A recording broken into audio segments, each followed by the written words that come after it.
Hi guys, welcome back to my YouTube channel. This is Adita's Daily. If this is your first time watching this channel, you're highly welcome. Where have you been? And for my old subscribers, thank you so much for the love you've been showing me all this while. I really appreciate it. So today I'm going to be gisting you guys of how I almost got a job before landing Canada. Yeah, so I have been mentioning it in one or two videos, saying I almost got a job before landing Canada. I've just been saying it like personally, but I have never really sat down to gist you guys what really happened, what went wrong, the process and everything. So I'm going to be doing that in this video. I hope it makes sense to any one of you. So the essence of this video is to encourage you to start your job search early, even if you don't get a job. Even if you don't get a job before landing Canada, you get experience on how the application process goes. You get experience on how to do your CV, on how to do interviews, if you are lucky to be invited for interview, and just how the recruitment process goes. It's a different ball game entirely from where we're coming from. The interview process, the question, the answering, everything is quite different. So it makes you start early before coming. If you're lucky, you land your job. If you don't get your job, fine. By the time you land, you would have gotten experience. You're not just going to be starting afresh. So it's just to encourage you to start it early. As far as you're already certain you're landing, especially if you're coming in as a permanent resident, you know that you're coming and you're going to start looking for a job. For those of you that don't know, I came into Canada as a permanent resident in September 2022.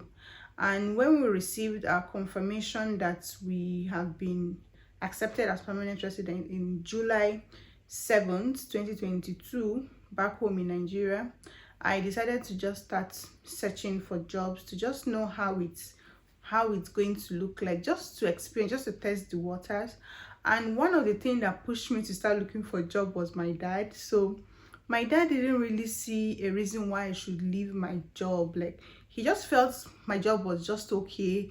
My job, my husband's job, he was like, why would you resign your jobs to go and start all afresh in Canada? Like, you guys are doing very well here. Why would you have to resign and uproot the children and just go? He couldn't really relate. Like, when I told him I was going to resign very soon, he was like, so if you resign, have you gotten another job already in Canada? I'm like, no, we're going to start searching for jobs. So you're going to resign this job, you and your husband, and go and start all afresh? Like, he couldn't relate, you know. So it just got me thinking that this old man, what is he saying? Okay, let me go start looking for the job, because I'm soon going to be dropping my letter. I'm going to be informing my employer that I'm going to be resigning. So let me just start looking for a job already. Like, I don't know what this guy is saying. Even though I have tons of friends, colleagues that have left and secured jobs within first 2 weeks, 1 month of landing Canada, I just decided that, okay, what's left? Let me just start applying. And before I started applying, we had already like booked flights. No, we had not booked flights when I started applying. No. So I got my ready for visa mail, that's like the PR, on 7th of July 2022, and I started applying. So I got my first interview invite for the bank I currently work with. Yeah, so it's the bank I currently work with was the one I applied for, was among the many jobs I applied for. Mind you, I applied for a lot of jobs. I can't even count how many jobs I applied for.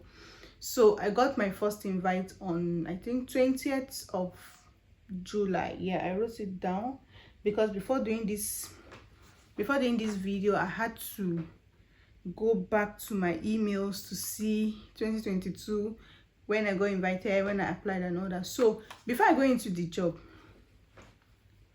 I actually had to do a Canadian style CV. So of course I had to Google. I checked Canadian format of CV. I got to see that it was entirely different. I had to download the templates. I think I downloaded a template, or I saw it online, then I tweaked my CV to that. I now discovered, okay, I now discovered that I was applying with my Nigerian number. My Nigerian phone number was there, and my email was there as a contact, but I noticed I was not getting traction. Like nobody was inviting me, nobody was even answering me, no employer was answering me. So I was also watching some YouTube videos and all that. I got to know that you have to have a Canadian address, like a Canadian address, and you needed to have it an email, your LinkedIn profile, and then a phone number. And the phone number has to be like a Canadian number, like to show, because they may want to call you to reach out to you. They call the Nigerian number, it's not going to connect, right? Of course they could do email, but having a Canadian number makes it like a step further. It shows the employer like, okay, this person is around, this person is already in the country. And in my own case, I was not yet in the country, but I got to know that there are some lines, some mobile lines you could get outside of Canada that will give you a Canadian number. So I downloaded the app. I used the Fongo app. I'm going to write it, show you the logo up here in case you're interested. I don't know if it's still, yeah, it's still available, I guess. So I downloaded the app and then I registered, and then I was able to get a Canadian phone number. And trust me, that number, when I dial a Canadian number abroad, it was going through. And if they called me, it was going through. I was testing it. I had a friend that was already in Canada, and I told her to call me, and it went through. And I called her and it went through. I was like, oh, okay, it's okay. And I got to know that you could decide to retain that same digit, those same numbers, when you get to Canada. So I got the line. I worked on my LinkedIn profile. I worked on it to show everything they should know. Before then, my LinkedIn profile was just there. It was just there for being their sake. So I now put it on my CV, and then I started applying again. But before I got an invite, my people, I applied for different jobs. Anyone. So my background, I'm a banker. Like I worked in financial industry in Nigeria. I worked in a bank, but I worked like a pension fund administrator. So I was not really restricting myself. I was just applying for anything, with the same CV and all that. So eventually I had to just work on my CV to just say, okay, let me even look for the top banks in Canada. Let me start applying to them. Because somehow I started following them on LinkedIn. I see a lot of things about them. I just liked their culture, and it just looks similar to where I was working. I worked in Stanbic IBTC Pension in Nigeria. I just felt the culture was a bit alike, so I just went with them. So I saw a role, and before I saw a role, one of my colleagues that left my same company in Nigeria was already in Canada, and then he told me he was working in the same bank that I was applying for, and he told me I can restrict my search to where I'm going to be landing. So my destination in Canada was going to be Manitoba, and it's going to be in Winkler, Manitoba. So I just I used Indeed, by the way, if I've not mentioned that. I used Indeed, and I restricted my search to jobs available in Winkler, Manitoba, or remote jobs. I was not ready to work outside of Winkler, because Winkler is one that nominated me, so I have to be in Winkler. So he advised me on that, and I now narrowed down my search to Winkler. And luckily at that point there was a vacancy for Winkler for a financial advisor. And luckily at that moment, at that time, there was vacancy for a customer service lead position in the bank in Winkler. Like, how the wow, there's an opening. Like, I quickly applied for the position.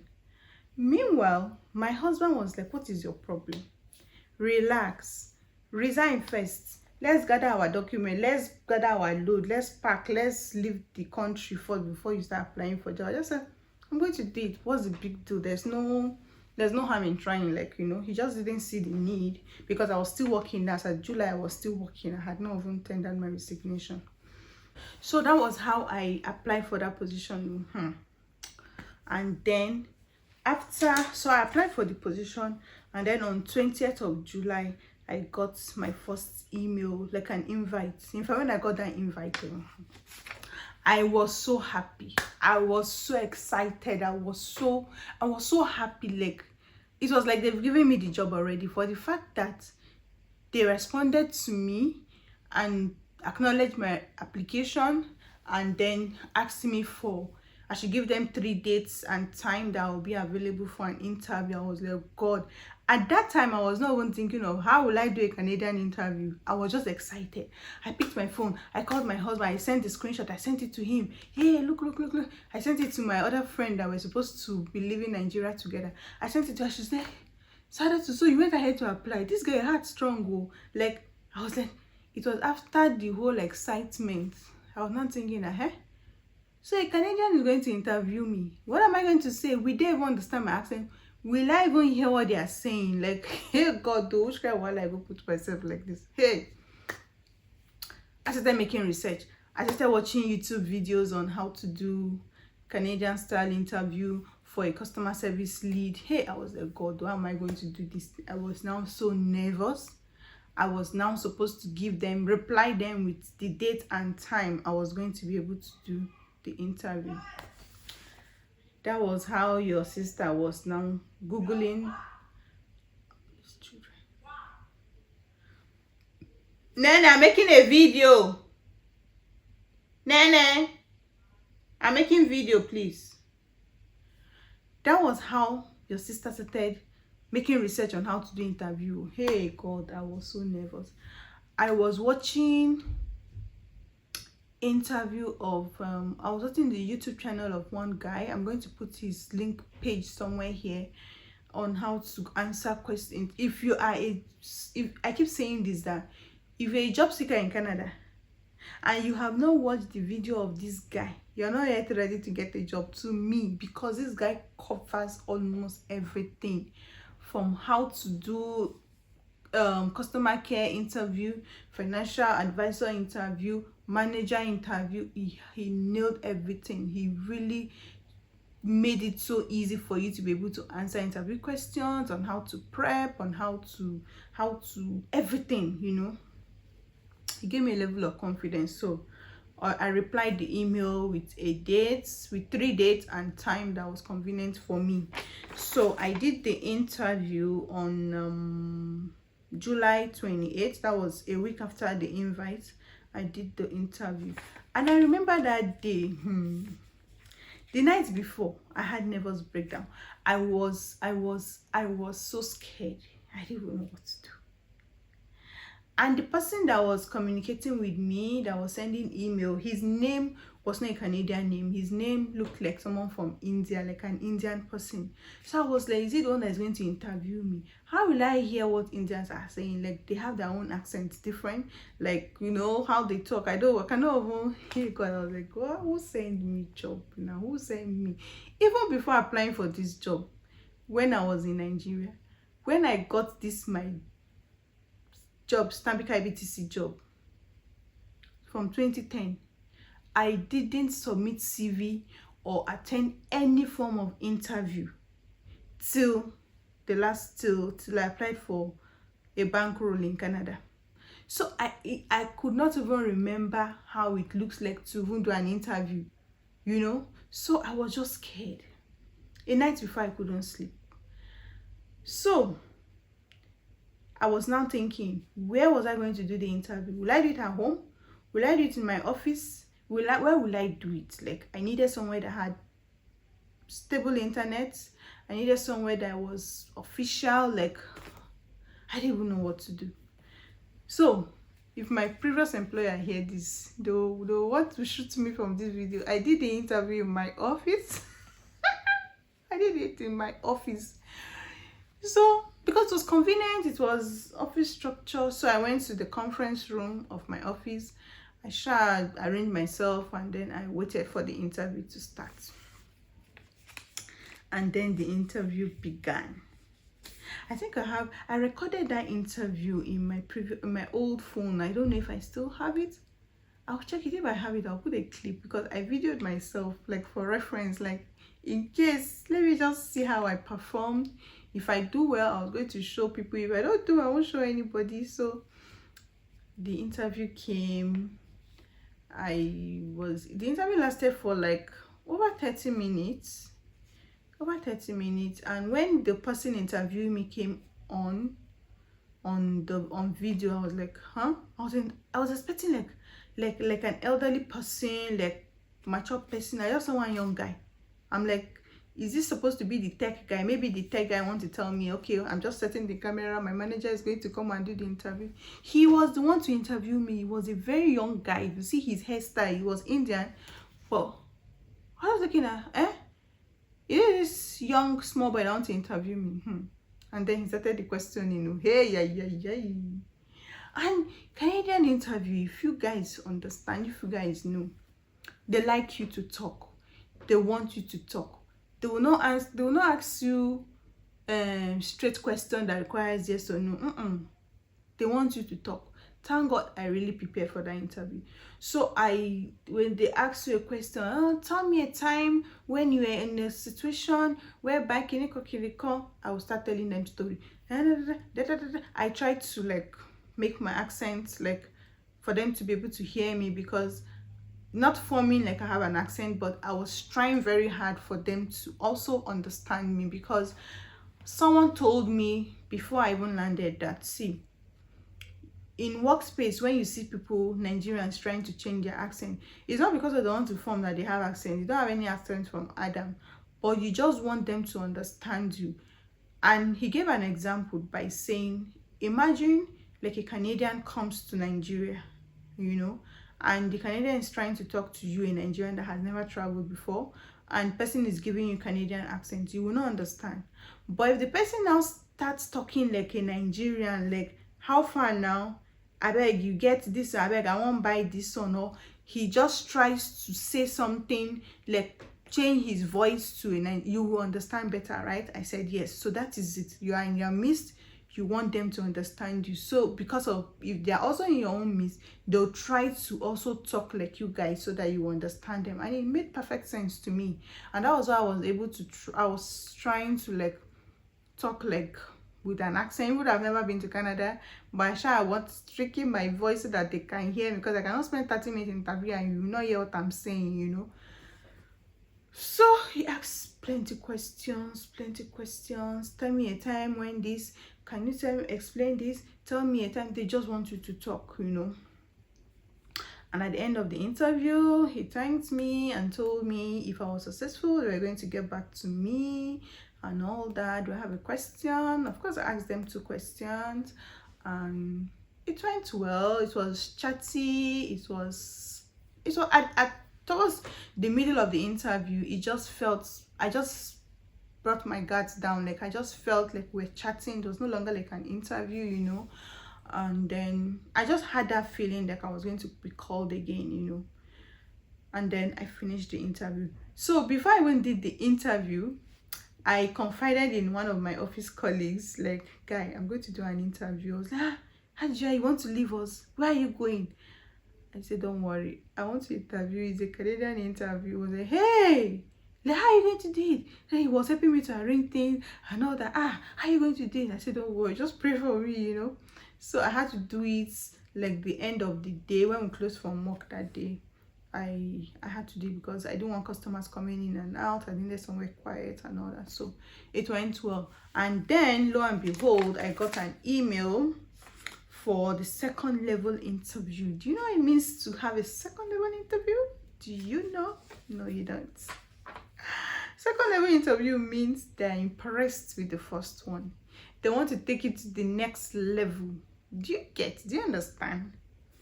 I was impressed. I was like, God, even if this is the 2nd level interview, even though I did not get the job, for the fact that I got invite for the 2nd one goes a long way to show that I really did well in the first one. If I didn't do well in the first one, they'll just send me unfortunately email, like, unfortunately we're going with other candidates and blah blah blah. So I was really impressed. When I told my sister, I told my husband that I got 2nd level interview. Oh really? You must have impressed these people. Like, that's good. Canadian, this kind. That was how the 2nd level interview invite came.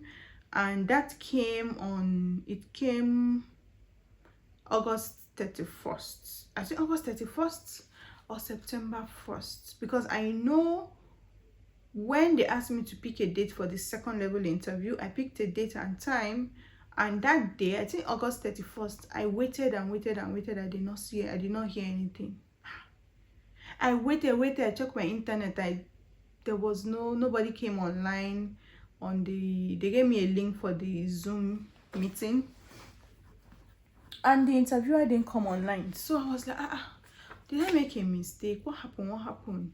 So after the time slot had passed, I now sent an email. Like, I waited, I didn't see anything, I didn't hear from anybody. And then they replied me that there was a communication error, like it was going to hold the next day at the same time and all that. So, and you know, the timing was different. There was like 7 hours difference. So they had to tell me the exact time in Nigeria that I should be ready for the interview. Also, the first one, I had to ask them that this time, can you confirm to me, like the date for the time for the interview, can I have the Nigerian time? Let me be sure, because I don't want to be waiting or come after 1 hour of the interview time, and then I was thinking the interview is to hold at 2, not knowing it's supposed to hold at 1, because when converting the time you may make mistake. So they replied me the night of August 31st that it was going to hold the next day, the second level interview. So I had to prepare again, and I got a hint that it was going to be, so the first interview was by the HR, like the talent team, like HR, and then the second level one was going to be from a bank manager, a branch manager. Either one person or 2 people will be the one to interview me. So I had to prepare again. The second level interview was done at home. I did it at home that day. I prepared, got everything set, and then it came on. And so from the invite, I saw the sender of the mail, and I went to check her up on LinkedIn to see who she was, like who the person that was going to interview me. That's a tip also. If you get an invite, try to check the person's name on LinkedIn to just have an idea of who the person was going to be. Like the first one, I got to know the person was an Indian. Just from the name I knew, so I didn't even bother to go check who he was. But the second one, I saw a name. The name didn't sound Canadian. It's a woman's name, and it looked like an African person. So I just wanted to be sure. And then I went to check, and I saw that, yeah, she was from Africa. She was, of course, black. She's a woman, but she's not in Nigeria, and she's from one of these African countries. So it just made me to feel okay. I don't have to do too much accent. This one will understand it's not a talk, you know. So it came, and she asked plenty of questions. It was like 40 minutes interview. I'm like, which role is this one that they're asking me all these questions like this? So at the end of the interview, she told me they were going to get back to me if I was successful. And at that point, she was asking questions like, when was I going to land? Because that was already August, that was 1st September. And by then we had already booked our flights to fly on September 25th. And we're looking for a house. We had not gotten a house then, but I told her it's not a problem. My relatives are helping us to get an accommodation. Even if we don't get an accommodation, we have where to stay for as long as we want and all that. So she was asking how soon I was going to arrive. They wanted the person to resume immediately, and I told her I have already booked my flights. The ticket was ready, everything was set. It's just for me to land and resume the job. So that was like 3 weeks to the time I was to fly, and they wanted someone to resume immediately, because the branch cannot really perform well without a customer service lead. So the customer service lead role is the person that takes care of the ladies, the people in the front, like the tellers, the bank tellers and all that. So the customer service lead is like their own head, you know. So they've been operating without that position for long, so they needed somebody to be there immediately. And then I told her, yeah. So I just felt, okay, is it not just 3 weeks I will land and resume and all that? So it finished, and I got an acknowledgement mail, thank you, we'll get back to you, blah blah blah and all that. And then I waited and waited, and waited, and I got so busy buying things, selling properties, doing my full-time job, taking care of family, a lot of things, because we had less than 3 weeks to leave the country, a lot of things to do. You know, people that relocate, you know how stressful it can be at the last minute. Even though we had started doing all the buying, all the selling, all the preparation right from July when we got our PR, but at that last minute was a lot. So I was waiting, I didn't hear anything. So someone told me to send a mail to like ask them, like, I've not had anything from you, blah blah blah, and all that. So I did a mail to the HR, I did a mail to the lady that interviewed me, and then I didn't hear anything. I didn't hear anything, sincerely. And that was how we flew to Canada. We landed, and then I now went to the branch, because it's a Winkler branch, of course, where I'm my community. I went to the branch, and then I was looking around to see if there was, like, if I could see if somebody had resumed for that role. And then I somehow asked the teller, because I need to open an account with the bank, so I shall ask question like stylishly, like, oh, so that lady, what's her role? I say, yeah, that's customer service lead. Yeah, she's quite new, you know, they talk. Hey, she's quite new. She just resumed last month, blah blah blah. I was like, they took somebody else. They took somebody else. They didn't take me. So the person they took, of course, was a Canadian and all that. So it just clicked to me that, okay, apparently I was interviewing with somebody else that was already in the community, that was already in Winkler. And then of course they will definitely pick the person that was already available, that was going to resume, hit the ground running. For me, I have to settle. I have to struggle with the jet lag that takes like 2 weeks or a month for some people. I have to learn the new Canadian banking system. I needed the Canadian experience.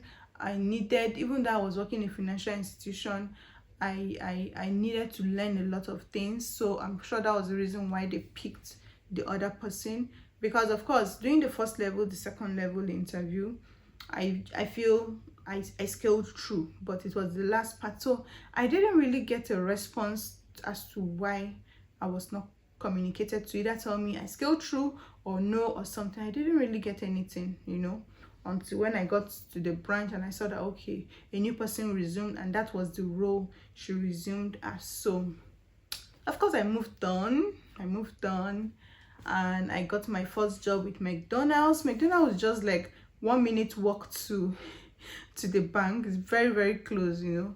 So I got the McDonald's, and anytime I'm resuming to McDonald's, I'll look at the bank, I'll be like, I'm going to work here. Inshallah, I'm going to work here. Like, you know. So I did the McDonald's, and then I did it from October 17th. We landed September 26th, and then October 17th I got the McDonald's job, and I left the McDonald's on January 1st, New Year's Day. And then I got customer care job in February, and then another role opened in the same bank for a financial advisor. Another role opened, like, that was in my paper, no, the other side. So, yeah, another role opened in June, you know, in June 2023. That was the next year, for the role of a financial advisor. And then I quickly applied for the role, and surprisingly, which is story for another day, immediately I applied, I got an email. And I got a call, like, where have you been? We've been trying to reach you. Did you change number when you landed? We've been trying to reach you when this role was about to be open. We had to go to our archives to see people that have applied in the past, and we kept trying to reach your number, and it wasn't going through. And that was when it dawned on me that, oh, That fungal line I got when I came to Canada, I discarded it. I just bought a new line. So I discarded that one and they couldn't reach me. Of course, although my email is there now, why didn't people reach me on email? But they just wanted to reach me on phone. They tried at a point, they couldn't reach me. And they were like, oh, thank God you applied. They were like, we're very sure if you see this role, you're going to apply since you say you're based in Winkler and all that. And then that was how I was scheduled for the first interview for the role of the financial advisor. Within 2-3 days, I got invited for the interview. And then the first level interview was with the HR, which was just like a gisting session, because I had already, within a year, I had already done an interview for a similar role.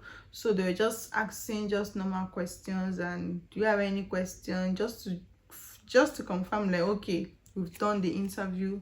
Like, the HR also was like, yeah, we tried reaching you, what happened? I was like, oh, that number, I got it when I was in Nigeria. I didn't remember, or I didn't consider to use the number going forward. I just got a new number and I discarded that one and all that.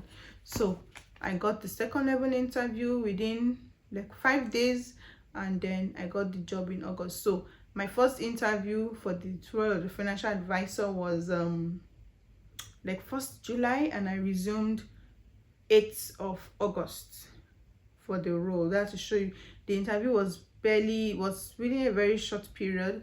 And I was even supposed to resume earlier, but they had to do background check and all that, which prolonged the whole thing. But the whole interview process didn't really take time, because it was just like, okay, this is somebody we've interviewed before in the past and all that. And then few months after I resumed my role, the lady that interviewed me was in Nigeria for the second level interview, came to the branch to visit, and she was looking forward to seeing me. You know, when she came into the branch and I saw her, she was like, yeah, that's you. She came to hug me. I was apologizing, sorry, I saw your mail, I didn't just know what to tell you, but I believe as you've resumed, you know why we didn't call you, right? I was like, yes, I know why you guys didn't call me, because this role for customer service lead, for someone just coming from a new country to come and resume this role, boy, it was going to be stressful for me. So the customer service lead over here is just like being the HSS in a Nigerian bank, like the head of operation. Exactly, just like the head of operation. So from the manager, then the head of operation. You need to know the Canadian banking system. You need to know everything about the tellers for you to even head the tellers, you know. Of course, if I had taken that, if I was the only person interviewing, I would have been trained for a very long time, of course, to do that role. But they just felt I was not the only person interviewing for the role. Somebody else that was already in the country, in the community, and had a bit of financial experience, Canadian financial experience, was also interviewing with me at the same time. So that was the reason why they just dropped me and took her. And then looking back, I'm grateful for that, because it made me to get other experiences in other jobs I did, and it helped me in this current job. You may ask me how. Of course, it's the one for McDonald's. I didn't really get any experience to help me in this new role, because I was even basically working mostly with the Indian guys. So I keep saying it that sometimes when I go to work in the McDonald's, like I'm working in India, because everybody was speaking Indian language there. No, I don't, not like I'm complaining or anything, but they spoke their language themselves. So I didn't really have any Canadian whatever experience there. But when I did the customer service role, work from home, where in a day I talked to like 40-50 people over the phone, resolve their issues, I was able to understand their accents. I was also able to talk to them to understand me. I was able to know how to navigate the system, to work with like some applications I also use in the bank. It really helped me a lot, especially in communication. It built my confidence, you know. Even though the customer service role, I was talking to them over the phone, and this is my financial advisor role, I see them face to face, but I'm able to relate with them. If I had started the financial advisor role as my first job, I was going to struggle. I'll be struggling to learn the process. I'll be struggling to hear you. I'll be struggling for you to hear me, because even with the whole experience I've had talking to them and interacting, some still do not understand me. They still don't understand the way I talk. One of them recently had to talk to my manager to give a feedback, like, I talk fast.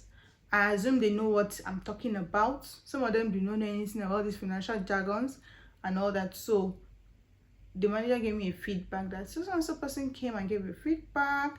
So whenever you're talking to people, try to understand them and make sure they understand you.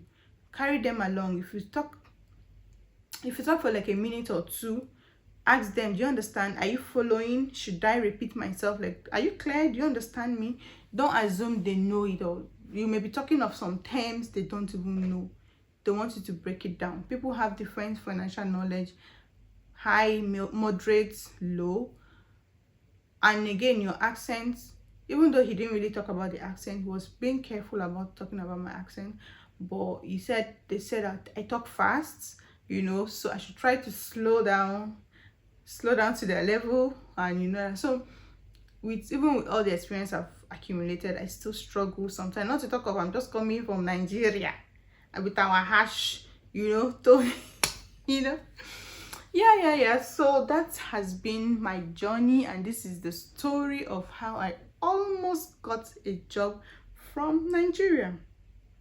Yeah, I hope you've learned one or two things. I hope you've learned that you can actually get a job from back home before landing.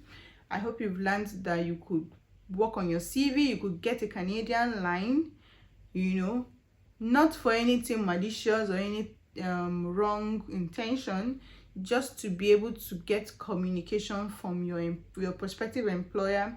They may send you SMS and all that, you receive it. They may call you, you receive it. It just makes communication easier, And then the job site I used was just Indeed. As at that time, Indeed, you download the app. You download the app, you sign in, you put in your CV, you work on your LinkedIn to reflect the role you did back home. Put all your educational experience, your licensing if you have anything, put everything, get the link and put it on your CV and start applying. Trust me, you're going to get responses, and don't expect response from the first job. I applied for different jobs. I got different responses. In fact, I also got, alongside, before I landed, I also got another job, but the employer didn't understand that I was not yet in the country. Exactly, I just remember now. It's called Alorica. Yeah, I'll write it somewhere here. I actually got the job, but it was when I was doing the sent link for me to start doing my documentation. They were asking me for SIN and all that. I now replied them that I mentioned that I was landing the country on 26 September. I was not yet in the country. I mentioned it during my application that I'm not yet in the country and all that. So they're like, oh, so sorry, they missed it. They needed somebody to resume. In fact, the next set of training was the next week, and I was supposed to join them. But before joining them, before I get to that stage, I was supposed to complete my part of my documentation, like especially my SIN. I've not gotten it. I didn't know the SIN. My SIN, my means of ID and all that, my address, So I told them that this is it, but I'm landing in 2 weeks time. I'm landing next week. Like, please, can they put me in the next training, in the next set of training? Like, oh, okay. And they'll get back to me. Everything just got mixed up in the mail. I just got busy traveling and all that, and that was how it went. So basically, it's like 2 jobs I missed. 2 jobs I missed before landing. So imagine I did those applications while I was around. I would have gotten one of them immediately I applied, right? Yeah. So I hope you enjoyed this video. I hope I made sense. I know the gist was all over the place, trying to remember things that happened like 2 years back. I hope you did. If you did, please like this video and try to share it to anybody that you know may benefit. If you are opportune to know anybody that's about to travel, or if you're the one that's about to travel and watching this video, you can start the process. I know a number of people that have gotten jobs even before landing the country. See you in my next video. Bye.